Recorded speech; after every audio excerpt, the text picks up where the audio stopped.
Good afternoon. The Secretary General and the President will make opening remarks and then we'll have time for a couple of questions. Secretary General. President Čaputová, Zuzana, it's a great honor and pleasure to welcome you here to the NATO headquarters, and great to see you here among so many friends and allies. And let me start by congratulating you on your election and on the inauguration as President of Slovakia. And the fact that you are here at the NATO headquarters just 10 days after your inauguration sends a very strong signal of your personal commitment to this alliance and of the strong commitment of Slovakia to the NATO alliance. This year we celebrate the 70th anniversary of the founding of NATO, and we celebrate the 15th anniversary of Slovakia joining NATO. And since then, Slovakia has contributed and made many contributions to our shared security. We are extremely grateful for your contribution to the multinational battle group in Latvia, a strong sign of allied solidarity, and the Slovak troops are part of that battle group in Latvia. Then we appreciate that Slovakia hosts a NATO force integration unit which can facilitate the movement of allied forces whenever needed. Slovak instructors have also been training the Iraqi security forces in key areas like demining and equipment maintenance. And in Ukraine, Slovakia leads a trust fund focused on dealing with unexploded munition. We are also very grateful for the fact that Slovakia has contributed and is contributing to the NATO training mission in Afghanistan, helping to prevent Afghanistan once again becoming a safe haven for international terrorists. And then, last but not least, I would like to thank you for your very strong commitment and the progress Slovakia has made on burden sharing, on investing more in defense. You started actually not so many years ago with a very low percentage of GDP allocated for defense, and now Slovakia is among the countries with the strongest increase, and your strong commitment and plan to reach 2% of GDP for defense. So all of this demonstrates and illustrates how Slovakia is contributing to NATO in many different ways. We just had an excellent meeting where the President and I discussed many different issues, including Russia's violation of the INF Treaty and the importance of standing together in addressing how NATO will respond to the Russian deployment of new nuclear-capable missiles in Europe. We discussed the EU efforts on defense, which we welcome, as long as they are part of a wider effort to strengthen the European pillar within the transatlantic partnership, not to duplicate but to complement the efforts of NATO. And then we also addressed the enlargement of NATO. We welcome the fact that soon North Macedonia will be the 30th member of our alliance, showing that our door remains open. So, Madam President, in your inauguration speech, you called NATO the pillar of Slovakia's defense and security because today's security challenges are too big for any of us to face alone. And I could not agree more. It shows the importance of all standing together based on the idea one for all for one. And as long as we are united, we are all safe. And that's the success of NATO, that we protect each other. So thank you once again for coming to NATO. Thank you for your personal commitment, and thank you for an excellent and very fruitful meeting. So welcome once again to NATO. Thank you so much. Ďakujem pánovi generálnemu tajomníkovi za Thank you, milé Secretary privítanie. General, for your warm welcome. This is my second visit abroad, even though this is very special because the visit to the EU and NATO is actually not a visit in a foreign country because we have shared interests.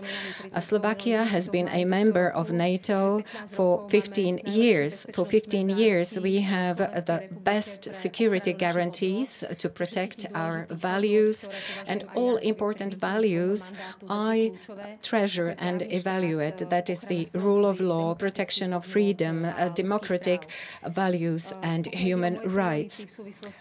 Among my priorities in relation to NATO, I am convinced that at the time of disinformation campaigns, it is very important for us politicians to communicate quietly, substantially and based on facts.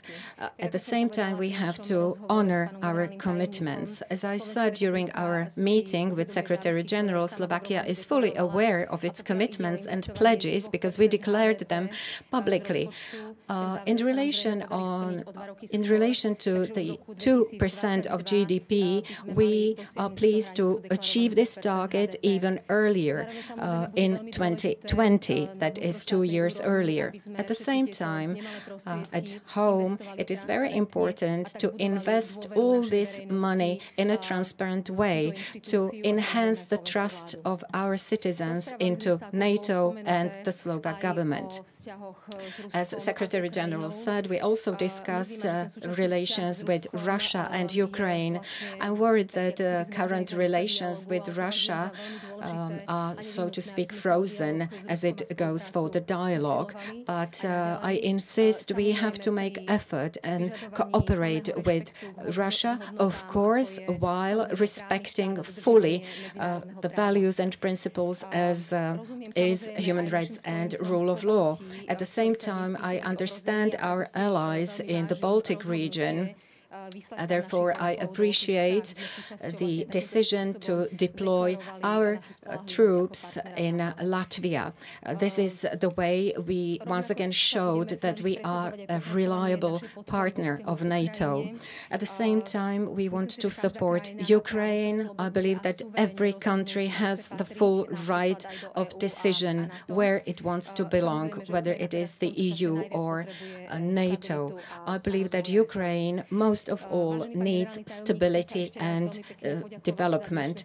Secretary General, once again, thank you for the meeting today. I look forward to meet you in London at the summit where we commemorate 70th anniversary and continue the dialogue. Hello, dobrý deň. I'm Jaromír Novák. Jaromír Novák, a Slovak news agency. President, welcome in Brussels. I have a question for both of you. In Slovakia, there was some information that our Minister of Foreign Affairs could be interested in the post of Deputy Secretary General in NATO. Secretary General, can you imagine this could be a possibility? President, will you support Mr. Lajčák's candidacy to become Deputy Secretary General? I will not comment on any specific candidate, but what I can confirm is that we are now in the process of selecting the new Deputy Secretary General of NATO, and I will appoint a new Deputy Secretary General because the current Deputy Secretary General will leave her position in the autumn. And this is a merit-based process. And we have several good candidates, and I know Miroslav Lajčák from different occasions. We have worked together in the North Atlantic Council because he participates in the ministerial meetings of NATO as foreign minister. But I think it will be wrong if I now start to comment on the specific candidates. It will be a merit-based process, and then I will announce the decision when we are ready. Ďakujem pekne. Viem o tejto informácii zatiaľ iba Thank you. I know about this. I heard this information only from the media. I honor and respect Mr. Lajčák, and I believe this would be an honor for Slovakia if one of our politicians hold this job. Dobrý deň, prajem Peter Majer, RTVS. Peter Mayer, Slovak Television. Currently, we talk, there is much talk about top posts in the European institutions and how many jobs should be given to women. How important it is in NATO to have women top positions. I think that if I start to comment on questions like that, I risk saying things that will be interpreted as if I'm commenting on a specific process in NATO. So I think it is a very relevant question to ask, but I will refrain from commenting just because then I will start to comment on the process we are in the midst of now when it comes to appointing the new Deputy Secretary General of NATO. Okay, if there are no substantial questions, we will conclude this press point. Thank you very much. Thank you. Thank you.